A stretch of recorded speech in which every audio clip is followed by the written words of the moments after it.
کبھی کبھی ہم پورے دن کی تھکن کے بعد جب سب سو جاتے ہیں تو اکیلے میں بیٹھ کر کیا سوچتے ہیں۔ سب کچھ تو ہے گھر میں، بچوں کے پاس کھلونے ہیں، کچن میں راشن ہے، شوہر کی نوکری بھی چل رہی ہے، پر یہ دل اتنا بھرا بھرا کیوں ہے؟ کیوں ایسا لگتا ہے کہ جیسے گھر کی دیواروں سے سکون چلا جا رہا ہے؟ پیسہ آتا ہے پر جیسے ہوا میں اڑ جاتا ہے۔ ایک مصیبت ختم ہوتی ہے تو دوسرے دروازے پر دستک دیتی ہے۔ کبھی بچہ بیمار، کبھی گاڑی خراب، کبھی اچانک کوئی بڑا خرچہ۔ ہم اپنے نصیب کو کوستے ہیں، پر کیا کبھی ہم نے اپنے گھر کی اس خاموش برکت کو ڈھونڈنے کی کوشش کی؟ برکت وہ نہیں جو صرف تجوری میں ہو، برکت وہ ہے جو تھوڑے سے کھانے میں پورے گھر کا پیٹ بھر دے اور تھوڑی سی کمائی میں دلوں کو مطمئن کر دے۔ میرے پاس ایک بار ایک بہن کا سوال آیا، وہ رو رہی تھی۔ انہوں نے کہا، باجی میرے شوہر لاکھوں کماتے ہیں پر ہمارے گھر میں ہر وقت آگ لگی رہتی ہے، چھوٹی سی بات پر جھگڑے ہوتے ہیں، برکت تو دور کی بات ہمیں ڈھنگ سے نیند تک نہیں آتی۔ دوستوں، برکت کوئی جادو نہیں جو اچانک سے کہیں سے آ جائے، برکت ایک نور ہے جو اللہ ان گھروں میں اتارتا ہے جہاں کچھ خاص آسمانی کلمات کی گونج ہوتی ہے۔ آج کی اس ویڈیو میں آپ کو صرف 5 سورتیں اور 2 دعائیں نہیں بتاؤں گی، میں آپ کو وہ الہی راز بتاؤں گی جس نے برسوں سے اجڑے ہوئے بے سکون گھروں کو پھر سے آباد کیا ہے۔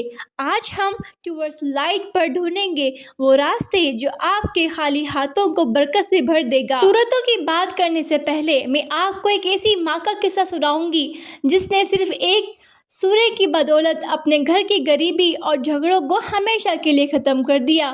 یہ قصہ آپ کی آنکھوں میں آنسو لا دے گا۔ یہ سچی کہانی ہے ایک ایسی ماں کی جس کے گھر میں 3 دن سے چولہا نہیں جلا تھا، شوہر کی نوکری چھوٹ چکی تھی اور بچے بھوک سے بلک رہے تھے۔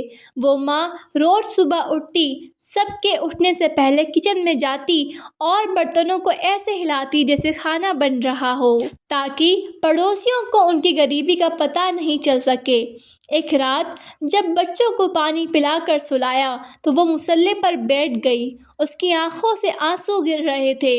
اس نے اللہ سے کہا، یا اللہ، لوگ کہتے ہیں تیرے کلام میں برکت ہے، تیری صورتوں میں رزق ہے، آج میں تیرے اس واقعے کو ڈھال بناتی ہوں۔ اس رات اس نے پورے یقین کے ساتھ سورہ الواقعہ پڑھی اور وہیں سو گئی۔ صبح ہوئی تو دروازے پر دستک ہوئی، ایک انجان شخص آیا، ایک بڑا سا تھیلا دے کر چلا گیا۔ جب اس نے بیگ کھولا تو اس میں مہینے بھر کا راشن اور کچھ پیسے تھے۔ بعد میں پتہ چلا کہ وہ شخص اس کے شوہر کے ایک پرانے دوست تھے، جسے اچانک خواب میں خیال آیا کہ شاید یہ لوگ پریشان ہیں۔ دوستوں، برکت کا مطلب یہ نہیں کہ آسمان سے سونا گرے گا، برکت کا مطلب یہ ہے کہ اللہ ایسے اسباب پیدا کر دے گا جنہیں آپ نے کبھی سوچا بھی نہیں ہوگا۔ جب آپ قرآن کی ان سورتوں کو مجبوری میں نہیں، محبت اور یقین سے پڑھتی ہیں تو اللہ رزق کے دروازے وہاں سے کھولتا ہے جہاں سے ہمارا گمان بھی نہیں ہوتا۔ لیکن کیا آپ کو پتہ ہے کہ صرف پڑھنے سے برکت کیوں نہیں آتی؟ ہم یہ سورتیں بہت بار پڑھ چکے ہیں، لیکن کیا ہم نے یہ کوشش کی کہ اللہ تعالیٰ ہم سے ان سورتوں میں کیا کہہ رہا ہے، ہمیں کیا حکم دے رہا ہے؟ کیا ہم نے کبھی ان پر عمل کیا، عمل کرنے کی کوشش کی؟ اگر ہم ان سورتوں کو پڑھتے پڑھتے وظیفے کی طرح اور اس کو ترجمہ ساتھ پڑھیں گے اور یہ جانیں گے کہ ہمارا اللہ ہم سے کیا چاہتا ہے اور کوشش کریں گے اللہ کے احکام کو اپنی زندگی میں نافذ کرنے کے لیے، تو انشاءاللہ سچ میں اللہ تعالیٰ ہمارے گھر کو، ہمارے جسم کو اور ہر طریقے سے نور سے بھر دے گا انشاءاللہ۔ برکت والی 5 سورتیں۔ سورہ البقرہ، گھر کی حفاظت۔ رسول اللہ صلی اللہ علیہ وسلم نے فرمایا، اپنے گھروں کو قبرستان نہ بناؤ، شیطان اس گھر سے بھاگ جاتا ہے جس میں سورہ البقرہ پڑھی جائے۔ تو آپ اپنا معمول بنائیے کہ آپ کو انشاءاللہ سورہ البقرہ پڑھنی ہے۔ اگر آپ روز نہیں پڑھ سکتے تو گھر میں اس کی آڈیو چلائیں، اس سے بری قوتیں اور نظر بد دور ہوتی ہے۔ سورہ الواقعہ، رزق کی چابی۔ جو شخص ہر رات سورہ واقعہ پڑھتا ہے اسے کبھی فاقہ نہیں ہوتا۔ یہ سورہ انسان کا دھیان دنیا کے ڈر سے ہٹا کر اللہ کی رضا پر لگا دیتی ہے۔ سورہ یاسین دل کا سکون، قرآن کا دل۔ صبح کے وقت اسے پڑھنے سے دن بھر کا کام آسان ہو جاتا ہے۔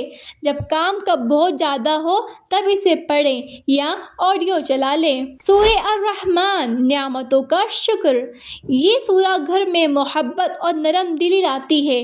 اس کی تلاوت سے گھر کا ماحول پرسکون ہو جاتا ہے۔ سورہ الاخلاص توسیع رزق، گھر میں داخل ہوتے وقت اگر کوئی سورہ اخلاص پڑھے تو اس کے گھر سے اور اس کے پڑوسیوں کے گھر سے بھی محتاجی دور ہو جاتی ہے۔ برکت کوئی جادو نہیں، یہ اللہ سے ایک گہرا تعلق ہے۔ آج ہی اپنے گھر میں ان صورتوں کی گونج پیدا کریں اور پھر دیکھیے کیسے آپ کی زندگی بدلتی ہے۔ میرا آپ سب سے ایک سوال ہے، آپ کے گھر میں کون سی سورہ سب سے زیادہ پڑھی جاتی ہے؟ کمنٹ میں ضرور بتائیں، اور ویڈیو پسند آئی ہو تو لائک کریں اور اپنی بہنوں کے ساتھ شیئر کریں۔ انشاءاللہ اگلی ویڈیو میں اور گہری بات کریں گے۔ اللہ حافظ۔